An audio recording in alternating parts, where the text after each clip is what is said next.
Yo, kembali lagi di channel Fokouser Anime. Jadi kali ini kita akan kembali ngelanjutin lagi nih alur cerita dari Demon God pensiun ya guys ya. Dan tanpa berlama-lama lagi langsung aja kita mulai alur ceritanya. Di video sebelumnya, Fujimoto terpaksa mensummon Dewa Susanoo agar dia bisa menang melawan Kangwu. Ketika dari langit muncul tombak raksasa milik Susanoo, Kangwu pun mengaktifkan Authority of Hellfire, Authority of Dark Rift, Authority of Destruction. Udah mengaktifkan 3 authority itu sekaligus, Kangwu ngerasa masih belum cukup. Dia membutuhkan kekuatan yang jauh lebih besar lagi. Makanya dia menambahkan kekuatan keempat yang sekilas membuat tubuhnya dikelilingi angin kencang. Ngelihat Kangwu diam di tempat sejak tadi, Fujimoto malah ketawa cekikikan seolah dia akan segera menang. Tapi tiba-tiba Fujimoto heran ngelihat angin di sekitar Kangwu yang makin kencang berputar dan menciptakan badai yang sangat dahsyat. Dia bilang, Gak mungkin, jangan bilang angin itu. Ya, kekuatan keempat Kangwu adalah Authority of Storm. Kangwu bilang badai bukanlah authority yang buruk untuk ditambahkan di akhir. Ternyata gabungan 4 authority tersebut menciptakan tombak yang sama dahsyatnya setara kekuatan dewa yang bernama Gangnir. Dewa Susanoo terkesima dengan kekuatan Gangnir yang diaktifkan oleh Kangwu itu. Dan sang dewa pun bersiap untuk menghantamkan senjata terkuatnya. Di saat yang sama Kangwu pun menerjang sekuat tenaga, menghantamkan Gangnirnya secara full power hingga terjadilah adu serangan super dahsyat yang bentrokannya aja membuat shockwave raksasa di langit Tokyo hingga bisa terlihat dari kejauhan.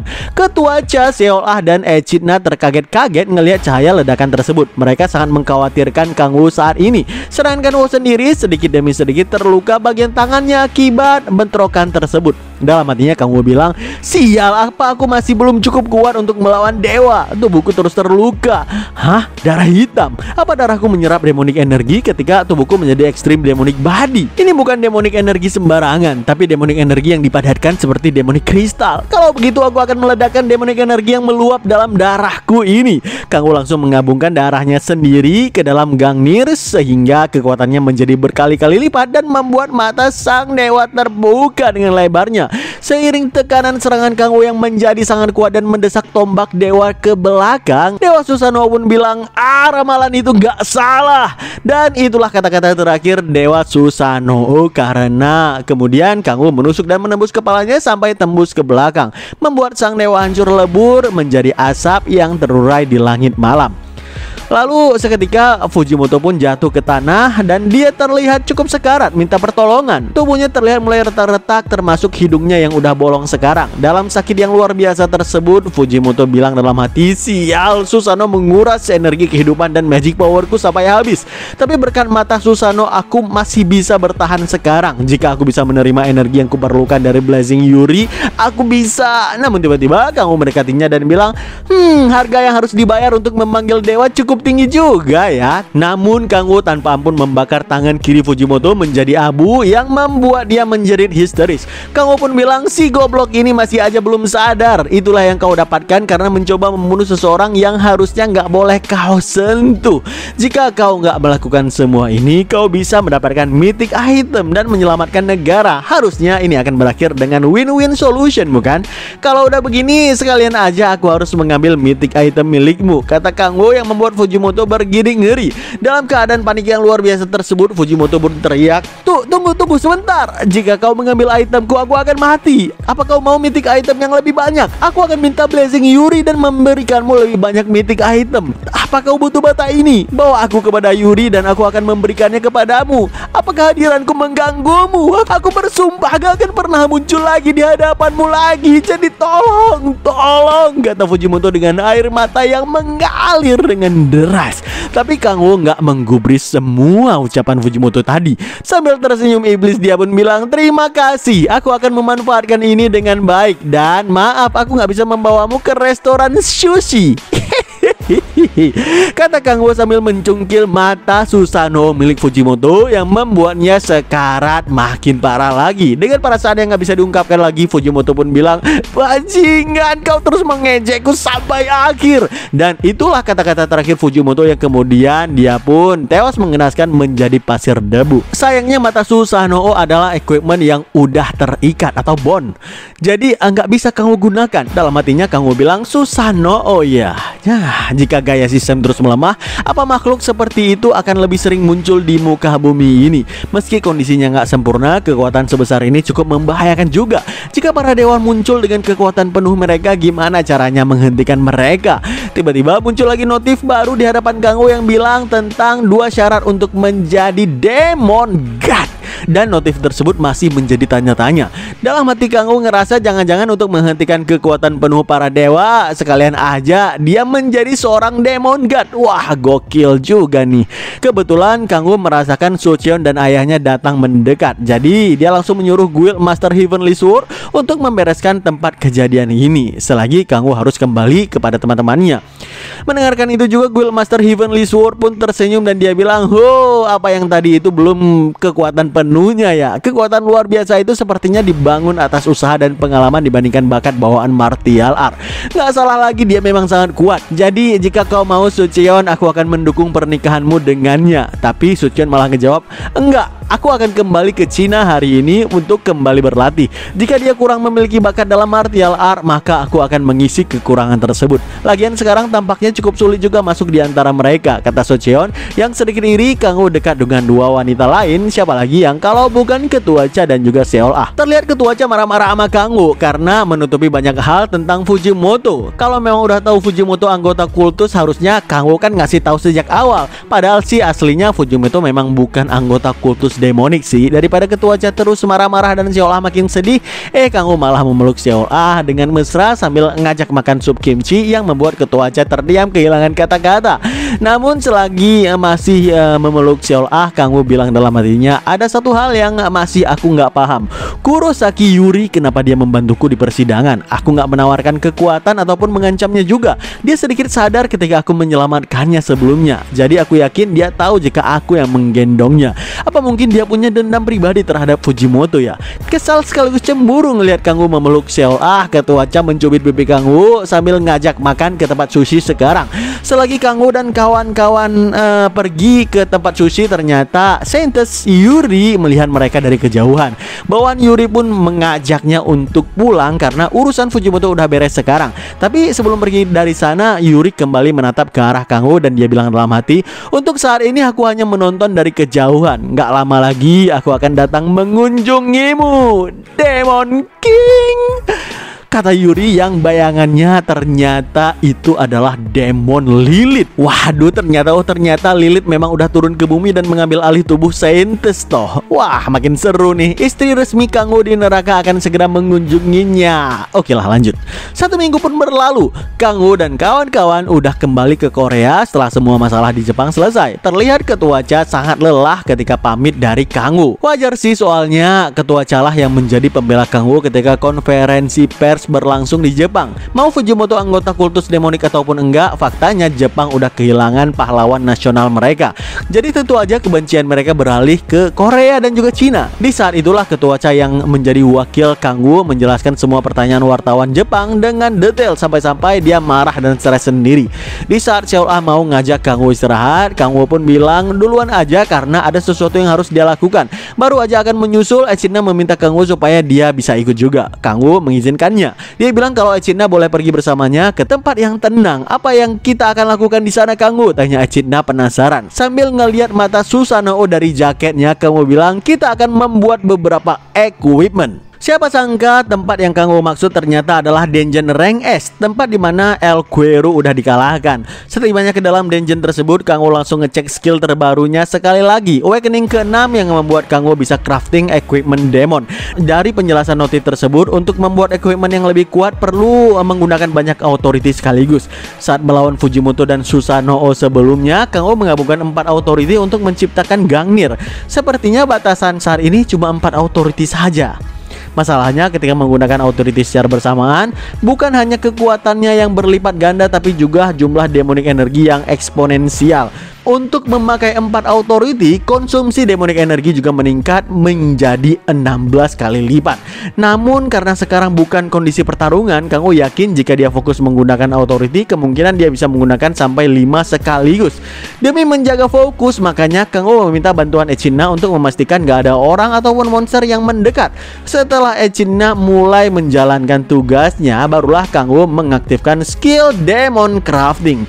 Tiba-tiba di sekeliling kaki Kang Wo muncul lingkaran aura pekat yang cukup mengerikan. Aura itu kemudian bangkit ke udara dan menyatu di sekitaran tangan Kang Wo sehingga terciptalah Furnace Demonic. Tungku pembakaran untuk crafting item. Notif pun muncul di hadapan Kang Wo yang bilang, untuk membuat equipment dengan grade lebih tinggi, masukkan material yang sesuai. Tapi karena nggak ada material yang tersedia, grade maksimum equipment disesuaikan menjadi legendary. Tanpa basa-basi, Kang Wo mengaktifkan 3 authority sekaligus ke dalam furnace tersebut. Authority of Abyss, Authority of Hellfire, dan Authority of Destruction, hingga terciptalah equipment yang bernama Gaebok dengan rank unik.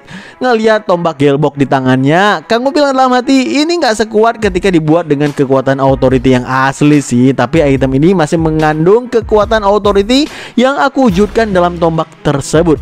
Demi menguji kekuatannya, Kang Wo menghantamkan Gaebok tersebut ke batu raksasa. Seketika batu itu hancur lebur dan membuat Kang Wo tahu kalau Gaebok yang satu ini kekuatannya sekitar 20% dari kekuatan aslinya. Memang kekurangan kekuatan itu bisa Kang Wo tutupi dengan Authority of Body Enhancement, tapi dia bingung senjata seperti apa yang harus dia gunakan karena selama ini dia kan selalu ganti-ganti senjata.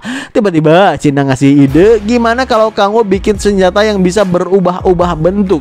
Kang Wo kaget mendapatkan ide berlian tersebut, makanya dia pun memanggil Seolah ke dalam dungeon ini juga untuk menciptakan senjata persis seperti yang Echidna katakan tadi. Nggak berselang lama, Seolah pun udah berada di dungeonnya. Dia disuruh mengaktifkan skill buff Blazing of Light, dan dengan gabungan skill buff Kraken Wrath Kang Wo, stat demonic energi Kang Wo menjadi 116 saat ini. Kang Wo memasukkan mata Susanoo juga ke dalam furnace dan material proses demon crafting. Begitu aura pekat memancar deras dari furnace tersebut, Notif pun muncul dan bilang melakukan ekstraksi material dari equipment grade mythic. Lalu secara berurutan Kang Wo mengaktifkan 5 skill authority sekaligus, termasuk Authority of Storm, Authority of Transformation. Begitu 5 authority itu diterima oleh Furnace, sebuah kondisi terpenuhi untuk membuat equipment rank mythic dalam 10 detik. Selama 10 detik itu juga, jujur energi demonic Kang Wo terserap sangat banyak yang membuat urat di tubuhnya Kang Wo bangkit semua. Tapi seiring 10 detik berjalan selanjutnya, entah kenapa Kang Wo ngerasa nggak puas dengan equipment grade mythic. Dalam hatinya dia bilang, grade mythic meski jumlahnya terbatas adalah equipment yang bahkan bisa memanggil dewa. Item grade mythic memang kuat, tapi meski aku mengumpulkan semua item grade mythic, apa bisa item itu menciptakan celah dimensi seperti Hell Armory dari Great Demon? Di sisa 3 detik terakhir, Kang Wo pun bilang kalau begitu ini masih belum cukup. Kata Kang Wo mengaktifkan authority ke-6-nya, Authority of Predation. Notif baru pun muncul dan bilang Authority of Predation ditambahkan, kondisi diperbaharui, membuat equipment grade Transcendent. Saat notif itu berakhir, terjadilah ledakan aura pekat yang membuat Seolah dan Echidna panik luar biasa. Ledakan itu benar-benar terang menderang, bahkan menyinari seluruh isi dungeon rank S tersebut. Ketika ledakan cahaya itu meredup, spontan mata Seolah dan Echidna terbuka dengan lebarnya. Di saat yang sama juga Kang Wo berkeringat kelelahan dan bilang, jadi ini toh item grade Transcendence, kata Kang Wo yang ngelihat semacam bola jaring raksasa yang dilapisi aura yang cukup pekat. Ya, item itu bernama Key of the Demonic Sea Grade Transcendent. Karena Kang Wo menciptakan item puncak dari Demon Crafting, stat demonic energinya pun meningkat 2 poin. Dan di saat yang sama, Kang Wo nggak bisa lagi menggunakan trait Demon Crafting. Dari situ Kang Wo paham kalau ternyata tujuan utama dari Demon Crafting memang menciptakan item Transcendent ini. Dia pun menyentuh item tersebut untuk memvalidasi kepemilikannya, dan hebatnya item itu grade Transcendent yang bisa growth. bisa berkembang loh. Udah transcendent bisa berkembang lagi. Waduh, gokil parah sih ini. Bisa menjadi lebih kuat setiap kondisi khusus dipenuhi. Efek dasar stat unik bertambah 3 poin. Dan juga efek indomitable yang membuat item itu nggak bisa dihancurkan oleh damage apapun. Serta efek conversion yang membuat item ini bisa berubah menjadi senjata yang terdaftar sebagai skill. Dan ngeluarin 34% dari kekuatan yang dibuat oleh Authority. Ngelihat notif itu, Kang Wu tersenyum dengan lebar. Dia senang item itu bisa berubah menjadi senjata apapun yang pernah dijadikan skill sebelumnya. Tanpa ragu, Kang Wu langsung menggunakan efek conversion dalam mengubah item transcendent itu menjadi tombak bidan. Dalam hatinya Kang Wu bilang, ini benar-benar bagus. Kekuatannya terasa setara dengan Galebox yang kubuat sebelumnya. Kamu kembali mengaktifkan efek conversion yang mengubah item tersebut menjadi Demon Sword Gram. Betapa puasnya kamu ngelihat perubahan senjatanya sama cepat seperti menggunakan Demonic Essence. Dan untuk terakhir kalinya kamu pun tersenyum mengaktifkan conversion agar item itu berubah menjadi Gangnir. Namun sayangnya nggak terjadi apapun, karena ternyata dalam kondisi sekarang ini item tersebut belum bisa berubah menjadi senjata yang menggunakan lebih dari 4 authority. Ngelihat itu, Kang Wo pun heran berkeringat dan dia bilang dalam hati, "Oh, sepertinya Gangnir terlalu berlebihan untuk saat ini ya." Yah, itu berarti belum semua senjata terbuka. Aku penasaran gimana item ini akan berkembang ke depannya nanti. Setelah menyelesaikan proses crafting tersebut, Kang Wo pun mengubah item tersebut menjadi cincin yang mudah dipakai kemana-mana. Ya, meski membuat Seolah cukup cemburu karena dia ngira Kang Wo akan segera tunangan ngelihat cincin tersebut. Apa-apaan? Seminggu kemudian terlihat Kang Wo sangat kesal di kamarnya karena levelnya masih aja mentok meski udah punya Thread Awakening ke-6. Dia udah mencoba menggabungkan berbagai authority ke dalam Key of Demonic Sea, tapi itu semua sia-sia dan gagal total untuk membuka batasan level yang baru. Level Kang Wo butuh naik level dengan cepat supaya dia bisa dapetin trait lain yang setara dengan Demon Crystal, sehingga dia bisa melemahkan segel 10,000 demon yang ada di tubuhnya. Selagi Kang Wo kebingungan untuk mencari cara untuk naik level, tiba-tiba dia teringat kalau Ketua Cha pernah bilang di Rusia ada tanda-tanda kemunculan demon baru-baru ini. Berhubung Rusia itu adalah negara yang sangat luas, Kang Wo juga bingung gimana nyari kultus demon di area seluas tersebut. Daripada pusing mikirin naikin level, Kang Wo berniat mau makan aja sekarang kimchi jjigae buatan Seolah tentunya. Ketika dia membuka wajan makanan buatan Seolah, tiba-tiba yang muncul dalam benak Kang Wo adalah tentakel demon neraka yang membuat dia kaget teriak, Kang Wo, ada apa? Tanya Cina yang kaget penasaran karena Kang Wo berteriak, nggak apa-apa, aku cuma salah lihat. Kang Wo heran kenapa ada gurita di dalam kimchi. Untuk sesaat dia mengira kimchi buatan Seolah ini seperti tentakel mengerikan milik Lilith. Kang Wo buru-buru minta maaf karena sepertinya dia udah berbuat salah kepada Seolah. Kebetulan Seolah nggak ada di rumah sekarang, kata Cina. Seolah pergi ke gate rank A di Incheon bersama dengan Taiso, Sihon dan juga Eonbi. Terus di samping Kang Wo ada banyak koper. Sebenarnya itu isinya gurita semalam yang diantar oleh Ketua Cha ke rumahnya mereka. Jadi semalam Ketua Cha repot-repot membawa banyak koper itu. Dia bilang ke Seolah, Yuri mengirimkan beberapa barang dan 30 miliar won untuk Kang Wo. Jadi aku mengantarkannya kemari. Dia benar-benar minta maaf atas kejadian yang nggak menyenangkan tersebut. Jika Kang Wo butuh bantuan, hubungi Yuri kapan aja. Dia bersedia melakukan yang terbaik untuk membantu Kang Wo dalam hal apapun. Dia sepertinya cukup suka sama Kang Wo, bajingan kampret. Bahkan dia disukai oleh seorang saintis. Mendengarkan itu, Seolah pun menjadi cukup khawatir dan menggenggam erat tangan Cina sampai dia ketakutan parah. Seolah bilang, ya benar, Kang Wo sangat beruntung. Itulah kenapa Seolah memasak banyak gurita dengan penuh amarah. Padahal itu juga menjadi kode bagi Kang Wo kalau Lilith udah berada di bumi saat ini. Selagi Kang Wo mulai berfirasat jangan-jangan ini adalah ulahnya Lilith, tiba-tiba di TV mereka muncul breaking news yang bilang kalau World Ranker terkenal Sword of Justice Alex Osborne sedang mengunjungi Korea. Alex Osborne bilang kalau dia datang untuk ketemu dengan player Kim Shihon yang terkenal di seluruh dunia saat ini setelah menyelesaikan insiden di stasiun Issue baru-baru ini juga. Karena penasaran ngapain World Ranker nyari Shihon, Kang Wo juga mencari profil Alex di internet HP-nya. Ternyata Alex berasal dari Inggris, berusia 29 tahun dan dikenal di seluruh dunia sebagai seorang pahlawan karena selalu membela yang lemah. Setelah insiden stasiun isu 2 bulan yang lalu, dia mengungkapkan bahwa dia udah lama melawan kultus demonik. Sebulan yang lalu dia menyerang cabang kultus demonik di Eropa untuk mencegah bencana saat mereka menunjukkan aktivitas. Hebatnya, selama serangan itu nggak ada satupun korban di pihak kultus demonik. Dari info tersebut juga Kanggo paham kalau Alex adalah tipe orang baik kepada semua orang dan bahkan suka mengampuni musuhnya. Yah, tipe yang cocok dengan Sihon pastinya. Tapi Kanggo yang nggak terima kalau Sihon dekat dengan yang lain, makanya dia buru-buru mengajak Echidna agar bisa ketemu Sihon dan kawan-kawan yang lain sekarang juga. Nggak berselang lama, Kanggo dan Echidna tiba di suatu kafe yang kebetulan grup Sihon dan kawan-kawan udah duluan di sana. Setelah saling menyapa, Taiso cerita ke Kanggo kalau mereka memang nggak hunting hari ini, jadi pas banget untuk ketemuan. Mendengar itu Kanggo pun tanya, kok gitu? Apa karena Alex Osborn? Taiso membenarkan dugaan Kanggo, tapi yang ngebuat Kanggo heran kenapa Sihon senyum cengar-cengir kayak orang jatuh cinta kayak gini. Dengan wajah merona, Sihon bilang, enggak kok, aku cuma masih nggak percaya Sword of Justice datang jauh-jauh ke Korea untuk melihatku. Hah? Apa iya dia sehebat itu? Tanya Kanggo dengan ketusnya. Sihon bilang lagi, tentu aja bro, kita bicara tentang Sword of Justice loh, pedang keadilan untuk mereka yang lemah. Itu keren banget. Kanggo sih nggak peduli dan dia nggak mau ngebahas lebih lanjut tentang Alex ini. Makanya dia nanya gimana proses levelingnya Sihon. Parahnya Sihon baru aja melewati level 60 yang membuat Kanggo benar-benar kaget. Hah?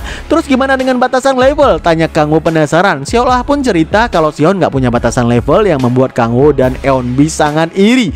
Dengan wajah kesal, Kanggo bilang dalam hatinya, kampret nih anak, aku berjuang keras untuk mengangkat batasan level dan si bangsat ini nggak ada batasan level sama sekali. Bakat sialan. Demi menenangkan hati Kanggo, Sihon pun basa-basi apa sebaiknya dia menjemput aja Alex ke bandara. Menurut Kanggo sih itu nggak perlu, karena faktanya dia udah merasakan hawa kehadiran Alex di pintu depan kafe mereka.